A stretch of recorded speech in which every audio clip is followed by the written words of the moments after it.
Russia Ukraine போர் இப்போ முடிவை நோக்கி நாங்கள் தோன்றிருக்கு.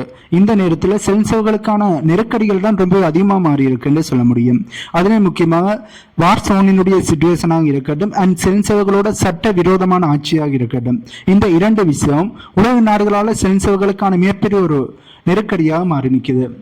வார்சோனை எடுத்து பார்த்தோம் என்றால் நாங்கள் எங்களுடைய பல வீடியோக்களில் சொன்ன மாதிரி தான் ஃப்ரண்ட் லைனில் ரஷ்யாவோட முன்னெடுத்து உக்ரைனால் தடுத்து நிறுத்த முடியலை.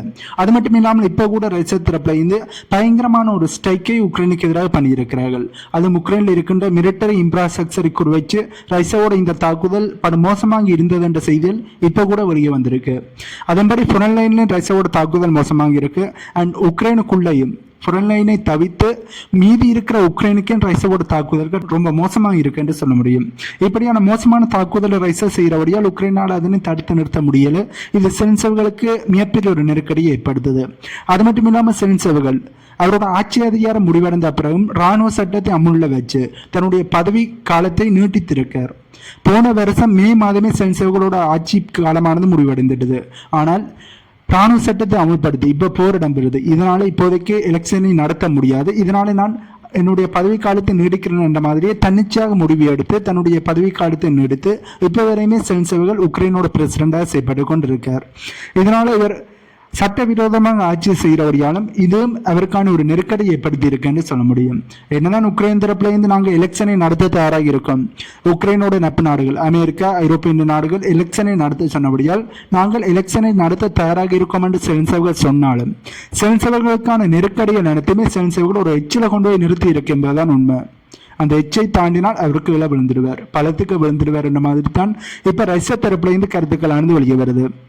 ரஷ்யா இந்த கருத்தை சொல்றதுக்கான காரணம் ஏனென்றால் உக்ரைனுக்கு நம்பிக்கையாக இருந்த நாடுகளே உக்ரைனை கைவிட ஆரம்பிச்சுட்டாங்க. முக்கியமாக அமெரிக்கா எப்ப உக்ரைனை கைவிட்டாங்களோ இப்ப ஐரோப்பியன் நினைச்சாலும் உக்ரைனுக்கான பேக்கப்பை கொடுக்க முடியாது. அந்த அளவுக்கு ஐரோப்பியத்தினுடைய நிலைமையானது மோசமா போடுது என்று சொல்ல முடியும். அந்த அளவுக்கு ஐரோப்பியன் கேப்பபிலிட்டி இல்லாம இருக்காங்க என்பதுதான் உண்மை. அமெரிக்கா இல்லாட்டி ஐரோப்பியம் ஒன்றுமே இல்லை.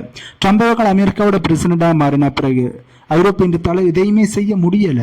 அவர்களால் எதையுமே செய்ய முடியாதபடியால் உக்ரைனை கைகளை விட வேண்டிய ஒரு சூழ்நிலைக்கு தள்ளப்பட்டிருந்தாங்க. தங்களுடைய நாட்டு மக்கள் மீது ஐரோப்பியத்துக்கு அக்கறை இல்லை. தங்களுடைய நாட்டு மக்கள் எக்கேடு கெட்டாலும் பரவாயில்லை என்றுதான் இவ்வளவு நாளுமே உக்ரைனுக்கான சப்போர்ட்டை கொடுத்தார்கள்.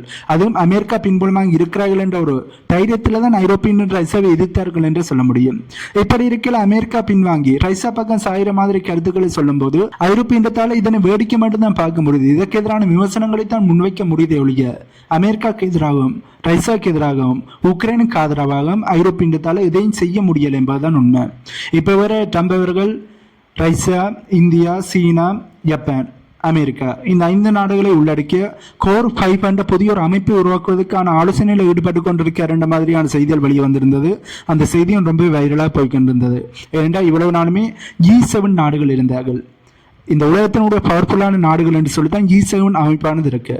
ஆனா உண்மையிலேயே அதுல பவர்ஃபுல்லான நாடுகள் தான் இருக்கிறார்கள் என்று பார்த்தோம்னா இல்ல. யூகே பவரை இழந்துட்டார்கள், இத்தாலி பவரை இழந்துட்டார்கள், ஜப்பான் பவரை இழந்துட்டார்கள், இப்ப இருக்கிற அமெரிக்கா தங்களுடைய பவரை இழந்து கொண்டிருக்கிறார்கள், பிரான்சும் பவரை இழந்துட்டார்கள் என்பதுதான் உண்மை. இதனால புதிய ஒரு அமைப்பை உருவாக்கணும். இதனால ட்ரம்ப் அவர்கள் என்ன செய்யறார், G7 அமைப்பு தோல்வி அடைந்துடுது, இனி அதனை தலையில தூக்கி வச்சு இந்த பிரயோசனம் இல்லை என்றபடியால் புதிய ஒரு அமைப்பை உருவாக்கும். அந்த அமைப்புல அமெரிக்கா மெம்பராக இருப்போம் என்றதுக்கான தான் இந்த கோர் 5 என்ற அமைப்பை பற்றி இப்ப ட்ரம்ப் அவர்கள் சொல்லியிருக்கார்.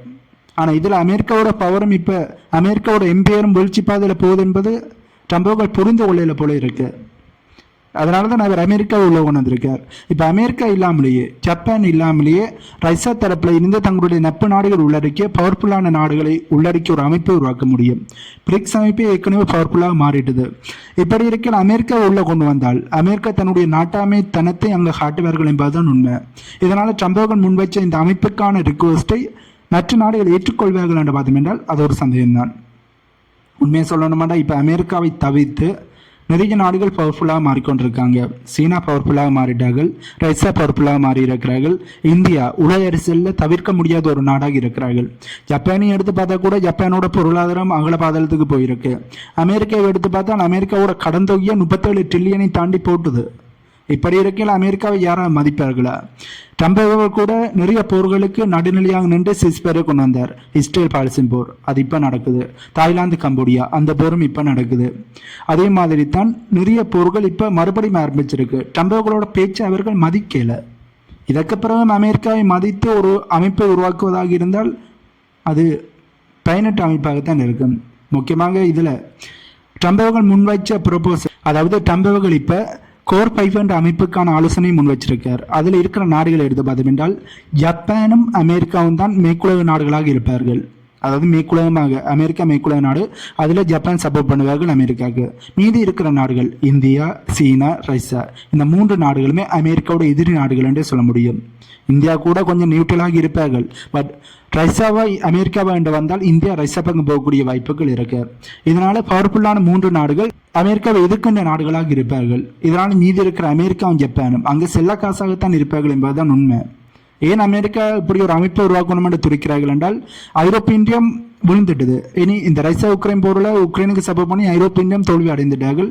இனி ஐரோப்பிய இந்தியத்தினுடைய ஆதிக்கமானது இந்த உலகத்தில் இருக்க போறதில்லை. புதிய வேர்ல்டு ஆர்டரானது உருவாகி கொண்டு இருக்கு. ஆகவே அப்படி புதிய வேர்ல்டு ஆர்டரானது உருவாகும் போது தாங்கள் வீழ்ச்சி பாதையில் போய்விடக்கூடாது, தாங்களும் உள்ள போய்விடணும் என்றதுக்காண்டு தான் அமெரிக்கா இப்படி ஒரு நடவடிக்கையில் ஈடுபடுகிறார்கள். பட் ட்ரம்ப் இப்படி நடவடிக்கையில் ஈடுபட்டாலும் அமெரிக்காவோட எம்பையரும் சரிவை சந்திக்கும் என்பதுதான் உண்மை. எப்படி ஐரோப்பிய இந்தியம் இப்போது தோற்றிருக்கிறார்களோ அதே மாதிரி இன்னும் ஒரு சில நாட்களில் அமெரிக்காவும் தோல்வியடைவார்கள். அமெரிக்காவோட எம்பையரும் சரிஞ்சு சீனா, ரஷ்யா, இந்தியா இந்த 3 நாடுகள் தான் மிகப்பெரிய எம்பையராக வளர்கிறார்கள் என்பதுதான் உண்மை. இதனை அமெரிக்கா நினைச்சாலும் தடுத்து நிறுத்த முடியாது. இப்படி இருக்கிறது தான் உக்ரைனுக்கு சப்போர்ட்டை கொடுத்த நாடுகள் வீழ்ச்சியடைந்திருக்கிறார்கள். உக்ரைன் வீழ்ச்சியடைந்த உடனே, உக்ரைன் தோற்ற உடனே உக்ரைனுக்கு சப்போர்ட் பண்ணிய நாடுகளும் தோற்றிருக்கிறார்கள் என்று சொல்ல முடியும்.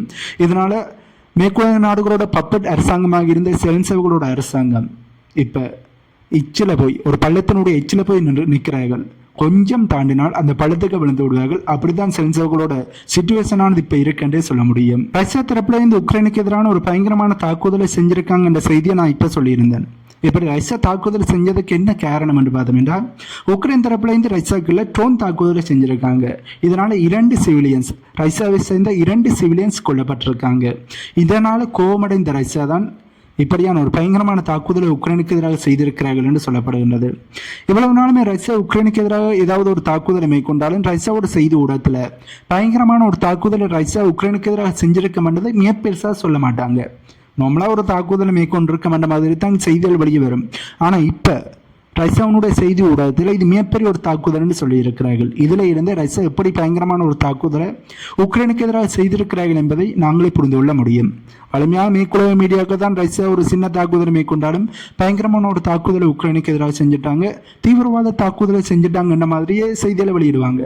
ஆனால் ரஷ்யா தரப்புல இருந்து பயங்கரமான தாக்குதல் என்று சொல்லும்போது அது ரொம்ப பெரிய ஒரு வீரியமான தாக்குதல் என்பதை நாங்கள் புரிந்து கொள்ளக்கூடிய மாதிரி இருக்கு. இதற்கு காரணமே உக்ரைன் ரஷ்யாவுக்கு மேற்கொண்ட ட்ரோன் தாக்குதல். அதனால 2 ரஷ்யர்கள் கொல்லப்பட்டதான் என்பதை நாங்கள் புரிந்து கொள்ள முடியும். ஆகவே ரஷ்யா ஒவ்வொரு முறையுமே உக்ரைனுக்கு எதிரான பயங்கரமான தாக்குதலை செய்கிறாங்க. உக்ரைன் ஒவ்வொரு தடவையும் ரஷ்யாவுக்கு தாக்குதலை நடத்த அதுக்கான பதிலடியை ரஷ்யா பயங்கரமாக கொடுக்கிறார்கள். அப்படி கொடுத்துமே இப்போதும் உக்ரைன் ரஷ்யாவுக்கு மேற்கொள்ளுகின்ற தாக்குதலை நிறுத்தல. ரஷ்யா பல தடவை எச்சரிக்கை மாதிரி தான் இந்த தாக்குதலை மேற்கொள்கிறார்கள். அந்த எச்சரிக்கையை உக்ரைன் புரிந்து கொள்ளாததான் உக்ரைன் இப்படியான இழப்புகளை சந்திப்பதற்கு முக்கியமான காரணமாக இருக்கு. இவ்வளவு நாளுமே மேற்குலக நாடுகள் உக்ரைனுக்கு சப்போர்ட் பண்ணினார்கள், சப்போர்ட்டாக இருந்தார்கள். இதனால் உக்ரைன் கண்மூடித்தனமாக ரஷ்யாவுக்கு தாக்குதலை நடத்தினார்கள். ரஷ்யாவோட தாக்குதல் எப்படி இருந்தாலும் மீண்டும் மீண்டும் ரஷ்யாவுக்கு எதிரான தாக்குதலை நடத்தினாங்கன்னு சொல்ல முடியும். ஆனால் இப்போ உக்ரைன் ரஷ்யா மேற்கொள்ளுன்ற தாக்குதலை பார்த்தும் பயப்படாமல் மறுபடியும் தாக்குதல் மேற்கொள்றாங்க என்ற கேள்விதான் எழும்புது. ஏன்னா உக்ரைனுக்கான சப்போர்ட் ஐரோப்பிய நாடுகளும் மேற்குலக நாடுகளும் நிறுத்த ஆரம்பிச்சுட்டாங்க. உக்ரைனை கைகளை விடுற நடவடிக்கையில உக்ரைனை இன்னொரு சாட்டுப்போக்கு சொல்லி கலட்டி விடலாம் என்று வாய்ப்புக்காண்டித்தான் இப்போ உலக நாடுகள் வெயிட் பண்ணி கொண்டிருக்காங்கன்றே சொல்ல முடியும். இந்த சூழ்நிலையில உக்ரைன் மறுபடியும் ரஷ்யாவை சுரண்டி பார்க்கிறது ஒரு நெகட்டிவான விஷயமாக தான் பார்க்கப்படுது. அது பாசிட்டிவான விஷயம் இல்லை. ஆனால் செலன்சேவ்களும் உக்ரைனோட ஆளும் அரசாங்கமும் அடிச்சே தீர்வோம், அடி வாங்கியே தீர்வோம் என்று நடவடிக்கையில் ஈடுபடுறாங்க என்பது தெளிவாக தெரியுது. இப்போ ஐரோப்பிய நாடுகளும் மேற்குலக நாடுகளும் செலன்சி அரசாங்கத்தை கைகளை விடுவதற்கான ஒரு வாய்ப்பை தேடுகிறார்கள் என்று நான் சொன்னதுக்கான ஒரு காரணம் இருக்கு. அதுக்கான ஒரு செய்தி வழி வந்திருக்கு. இப்ப மேற்குலக நாடுகள் செலன்சியவர்கள் ஊழல்வாதி என்ற மாதிரி அவருக்கு நான் குற்றச்சாட்டுகள் இருக்கின்ற மாதிரியே தங்களுடைய பார்வையை மாற்ற ஆரம்பிச்சிருக்கிறார்கள் என்று செய்திகள் வெளியே வந்திருக்கு. ஏற்கனவே உக்ரைன்ல எப்படி ஊழல் இருக்கு, ஊழல் எப்படி தலைவிரிச்சு ஆடிக்கொண்டிருக்கு, இதை பற்றி எங்களுடைய பல வீடியோக்களில் நாங்கள் தெளிவாக பார்த்துருக்கேன். நிறைய வீடியோவில் நான் திரும்ப இதனை சொல்லியிருக்கேன். அது கேட்டு உங்களுக்கே அழுத்து போயிருக்கேன். நானும் ஒவ்வொரு செய்தியும் பெறும்போது இதனை சொல்லாமல் கடந்து போகலாம்னு தான் பார்க்குறேன். ஆனால் அந்த செய்தியோட இது கனெக்ட் ஆகி இருக்கிறபடியால் இந்த ஊழலை பற்றி திரும்ப திரும்ப சொல்ல வேண்டியிருக்கு. இதனால உக்ரைன்ல என்ன ஊழல் இருக்கு, எப்படியான ஊழல் இருக்கு என்பது உங்களுக்கே தெரிஞ்சிருக்கும். அதை பற்றி நான் விளக்கமாக சொல்லல. அதில் செல்சவர்கள் மேலே நிறைய ஊழல் குற்றச்சாட்டுகள் இருக்கு என்பதும் குறிப்பிடத்தக்க விஷயம். இந்த ரஷ்யா உக்ரைன் போர் ஆரம்பிக்க முன்னமே செல்சவர்கள் மேலே ஊழல் குற்றச்சாட்டு மிக பெருசாக இருந்தது. போர் ஆரம்பித்த பிறகு உக்ரைனில் ஊழல் தலைவிரிச்சு ஆடியது மட்டுமில்லை, செல்சவர்களும் லம்பாக பணத்தை சுருட்ட ஆரம்பிச்சார் என்பதுதான் உண்மை. எகிப்துல கூட செல்சவர்களுக்கு மிகப்பெரிய ஒரு மாளிகையானது வாங்கப்பட்டிருக்கு. செல்சவர்கள் வாங்கி இருக்கார் என்ற செய்தியை ஏற்கனவே எங்களுடைய முன்னைய வீடியோக்களை பார்த்துருக்கோம். அதே மாதிரி சவுதி அரேபியாவிலும் செல்சவர்கள் ஒரு அப்பார்ட்மெண்ட்டை வாங்கி இருக்கார் என்ற செய்தியிலும் எங்களுடைய வீடியோவில் பார்த்துருந்தோம். ஆகவே செல்சவர்களும் நிறைய ஊழலை செய்திருக்கார், அதுக்கான குற்றச்சாட்டுகள் இருக்கு. பட் இப்போ மேற்குலக நாடுகள் உக்ரைனை கலட்டி விடணும் என்ற வாய்ப்பை தேடுறபடியால் இந்த ஊழலை அவர்கள் கருத்தில் எடுக்க ஆரம்பிச்சிருக்காங்கன்னு சொல்ல முடியும். இவ்வளவு நாளுமே இதனை காதல கூட வாங்கல. ஏனால் ரஷ்யாவை தோற்கடிக்கணும், இதனால செல்சவர்களை ஹீரோவாகத்தான் காட்டணும், அவரை வில்லனாக காட்டக்கூடாது, ஒரு குற்றவாளியாக காட்டக்கூடாது என்று ஐரோப்பிய நாடுகள் மேற்குலக நாடுகளும் ஸ்ட்ராங்காக இருந்தாங்க. ஆனால் இப்போ ரஷ்யாவுக்கு தான் வெற்றி உறுதியாயிடுது, உக்ரைனால வெற்றி அடைய முடியல. இது மேற்குலக நாடுகளுக்கு தெரியுது. இதனால் உக்ரைனை கலட்டி விடணும். அதுக்காண்டி தான் இவ்வளவு நாளுமே கண்டுகொள்ளாத ஒரு பிரச்சனையை இப்போ கண்டுகொள்ள ஆரம்பிச்சிருக்காங்கன்றே சொல்ல முடியும். இனி செல்சவர்கள் எங்கே போய் தஞ்சமடைய போறார் என்ற கேள்வியெல்லாம் பல மத்தியில் எழும்பியிருக்கு. எலெக்ஷனே நடத்த போறேன்னு சொல்லிட்டார். கண்டிப்பாக செல்சவர்கள் போட்டியிட போறதில்லை. அப்படி போட்டியிட்டாலும் அவர் வெற்றி அடைய போறதில்லை என்பதுதான் உண்மை. இதனால செல்சவர்கள் கண்டிப்பாக தூக்கி எறியப்பட போறார்கள். இதற்கு பிறகு செல்சவர்கள் எங்கே போய் தஞ்சமடைய போறார், தஞ்சமடைஞ்சாலும் அவரோட உயிரானது பாதுகாக்கப்படுமா, இத்தனை பல கேள்விகள் எழும்பியிருக்கு. இந்த போர் முடிவடைந்த பிறகுதான் கொஞ்சம் கொஞ்சமாக மேற்குலக நாடுகளோட பப்பட் அரசாங்கமாக இருந்தால் எப்படியான விளைவுகளை சந்திக்க வேண்டியிருக்கும் என்பதை கொஞ்சம் கொஞ்சமாக உலக நாடுகள் புரிந்து கொள்வார்கள். இப்பவே இந்த ரஷ்யா உக்ரைன் போரில் உக்ரைன் படுற பாடை பார்த்து மேற்குலக நாடுகள், முக்கியமாக அமெரிக்காவோட பப்பட் ஆட்சியானது இருந்தது என்றால் எப்படி நாடு சின்ன பின்னமாக மாறும் என்பதை உலக நாடுகள் புரிந்து கொண்டிருக்கிறார்கள். இனி மேற்குலக நாடுகளோட பப்பட்டாக செய்யப்பட்டால் அவரோட உயிருக்கு எப்படி பாதுகாப்பானது இருக்கும் என்பதை உலக நாடுகள் புரிந்து கொள்வார்கள் என்பதை நான் இதிலேயே சொல்றேன். கண்டிப்பாக ரஷ்யா இந்த போர் முடிவடைந்த பிறகு செல்சவர்களை தேடி தேடி வேட்டையாடுவார்கள் என்பதில் எந்த ஒரு மேட்ரு கருத்துமே இல்லை. அதை நாங்கள் வெயிட் பண்ணியே பார்க்கலாம். நான் இப்போ சொல்லும்போது நீங்கள் நம்ப மாட்டீங்கள். கண்டிப்பாக இந்த போர் முடிவடைந்த ஒரு 1-2 மாதங்களுக்கு இடையிலேயே செல்சவர்கள் வேட்டையாடப்படுவார். உக்ரைன் தரப்புலேருந்து ரஷ்யாவோட குரோக்ஸ் பகுதியில் ஒபென்சு தாக்குதலை மேற்கொண்டு அந்த பகுதியை கைப்பற்றணும் என்ற நடவடிக்கையில் ஈடுபட்டார்கள். அந்த ஒபென்சு தாக்குதலில் உக்ரைனுக்கு மிகப்பெரிய தோல்வியானது ஏற்பட்டு மிகப்பெரிய இழப்புகளை உக்ரைன் சந்தித்திருந்தார்கள். இந்த குருக்ஸ் பகுதியில் ரஷ்யாவுக்கு சப்போர்ட் பண்ணணும் என்றதுக்காண்டி நார்த் கொரியாவோட ராணுவ வீரர்கள் உள்ள வந்தார்கள் என்பது பலரும் அறிஞ்ச விஷயம். இப்படி இருக்கிற இந்த நார்த் கொரியாவோட ராணுவ வீரர்கள் குருக்ஸ் பகுதியில் மேற்கொண்ட தங்களுடைய மிஷனை கம்ப்ளீட் பண்ணிட்டு இப்போ மறுபடியும் நார்த் கொரியாவுக்கு திரும்பி இருக்காங்க என்ற செய்திகள் வெளியே வந்திருக்கு. ரஷ்யாவோட உச்சநம்பனாக நார்த் கொரியா இருக்கிறார்கள் என்பதில் எந்த ஒரு மாற்று கருத்துமே இல்லை. நார்த் கொரியா ரஷ்யாவுக்கு தேவையான ஆயுதங்களை கொடுத்தது மட்டுமில்லாமல் ஆர்டிலரி செல்கள் அதை கொடுத்தது மட்டுமில்லாமல் நார்த் கொரியாவிலே மிகப்பெரிய ட்ரோன் உற்பத்தி தொழிற்சாலையை ரஷ்யா அமைச்சிருக்காங்க.